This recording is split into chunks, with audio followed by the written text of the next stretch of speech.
అయోధ్య అనే ఒక గొప్ప రాజ్యముండేది. ఆ రాజ్యాన్ని దశరథ మహారాజు పాలించేవాడు. దశరథ మహారాజుకు కౌసల్య, సుమిత్ర, కైకేయి అను ముగ్గురు భార్యలు కలరు.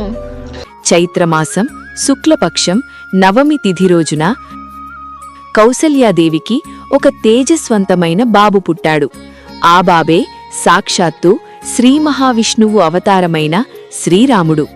అదే రోజు కైకేయికి భరతుడు, సుమిత్రకు లక్ష్మణుడు, శత్రుఘ్నులు జన్మించారు. విశ్వామిత్రుడు రామలక్ష్మణులను జనక మహారాజు పాలిస్తున్న మిథిలా నగరానికి తీసుకెళ్లాడు. జనక మహారాజు సింహాసనంపై కూర్చుని ఉన్నాడు. అక్కడ జనకుడి కూతురు సీతాదేవి స్వయంవరం జరుగుతోంది. సీతాదేవి ఒక తెర వెనుక నుండి చూస్తూ ఉంటుంది. ఈ పరమశివుని ధనుస్సును ఎత్తి వంచగలిగిన మహావీరుడికే నా కూతురు సీతనిచ్చి పెళ్లి చేస్తాను.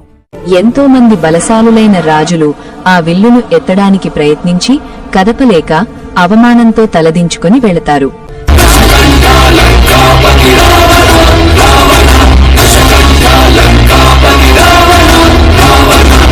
అప్పుడు రాముడు ప్రశాంతంగా ముందుకొస్తాడు. ఒంటి చేత్తో విల్లును పైకెత్తి దానికి నారి కట్టడానికి వంచగానే హట్మని విల్లు 2 ముక్కలుగా విరిగిపోతుంది.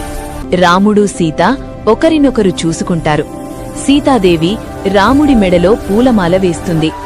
సీతారాముల కళ్యాణం అత్యంత వైభవంగా జరుగుతుంది.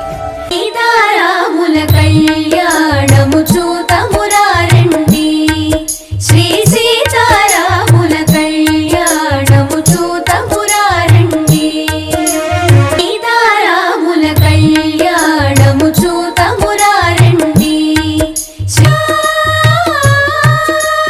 శ్రీరామనవమి కేవలం ఒక పండుగ కాదు, అదొక జీవన విధానం.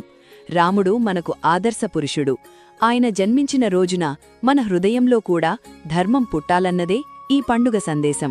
శ్రీరామచంద్రుని ఆశీస్సులతో మనందరి జీవితం సుఖసంతోషాలతో నిండాలని కోరుకుందాం. జై శ్రీరామ్.